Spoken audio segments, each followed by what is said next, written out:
Welcome to a new video where we provide a summary of the most important and dangerous news around the world. And because we will not linger on you, show us your desire for the video and follow us to find out the most important and fastest news. Jimmy Carter died, who served as the 39th President of the United States from 1977 to 1981. The earnest Georgia peanut farmer who, as United States President, struggled with a bad economy and the Iran hostage crisis, but brokered peace between Israel and Egypt and later received the Nobel Peace Prize for his humanitarian work, died at his home in Plains, Georgia, on Sunday. He was 100. United States President Joe Biden directed that January 9 will be a national day of mourning throughout the United States for Carter, the White House said in a statement. 38 people were killed as a result of the crash of an Azerbaijan Airlines plane in Kazakhstan. An Embraer Opens new Tab passenger jet crashed near the city of Aktau in Kazakhstan on Wednesday, killing 38 people after diverting from an area of Russia that Moscow has recently defended against Ukrainian drone attacks. 29 survivors received hospital treatment. Azerbaijan Airlines flight had flown hundreds of miles off its scheduled route from Azerbaijan to Russia to crash on the opposite shore of the Caspian Sea after what Russia's aviation watchdog said was an emergency that may have been caused by a bird strike, but an aviation expert suggested that cause seemed unlikely, accusing Russia of shooting down an Azerbaijani plane. Russian air defenses downed an Azerbaijan Airlines plane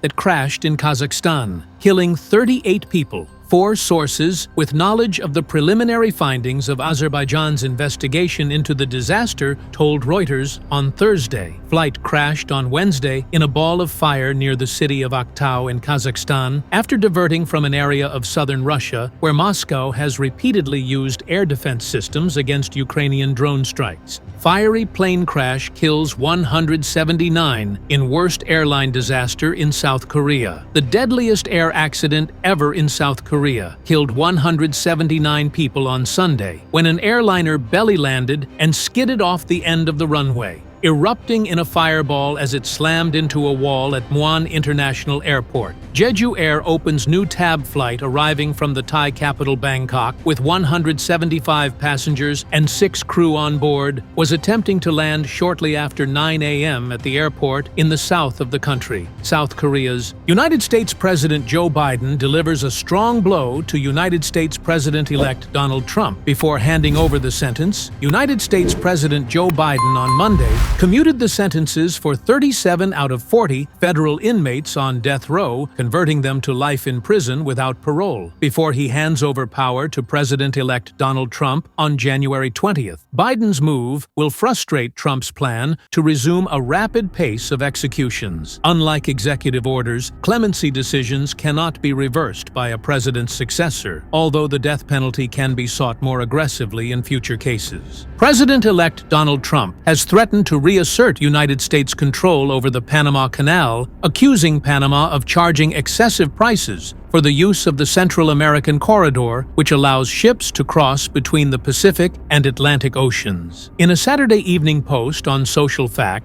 Trump also warned that he would not allow the channel to fall into the wrong hands, and seemed to warn of possible Chinese influence on the clip writing that the channel should not be run by China. Trump camp says China is attacking United States with fentanyl. They aim to fight back President Joe Biden's fentanyl diplomacy, with China is under scrutiny as President-elect Donald Trump's team seeks a harder line to stop the flow of Chinese-made chemicals powering America's epidemic tariffs, are just part of the discussion. A bridge connecting 2 states in Brazil's northern and northeastern regions collapsed on Sunday as vehicles were crossing, killing at least 1 person and spilling sulfuric acid into the Tocantins River. The National Department of Transport Infrastructure said the central span of the 533-meter bridge linking the cities of Estreito in Maranhão State and Aguiarnópolis in Tocantins State gave way in the afternoon. A tanker truck carrying the acid plunged into the water, officials said. Donald Trump plans to immediately withdraw from the World Health Organization. Members of Donald Trump's presidential transition team are laying the groundwork for the United States to withdraw from the World Health Organization on the first day of his second term. According to a health law expert familiar with the discussions, I have it on good authority that he plans to withdraw, probably on day one or very early in his administration, said Lawrence Gostin, professor of global health at Georgetown University in Washington and director of the WHO Collaborating Center on National and Global Health Law.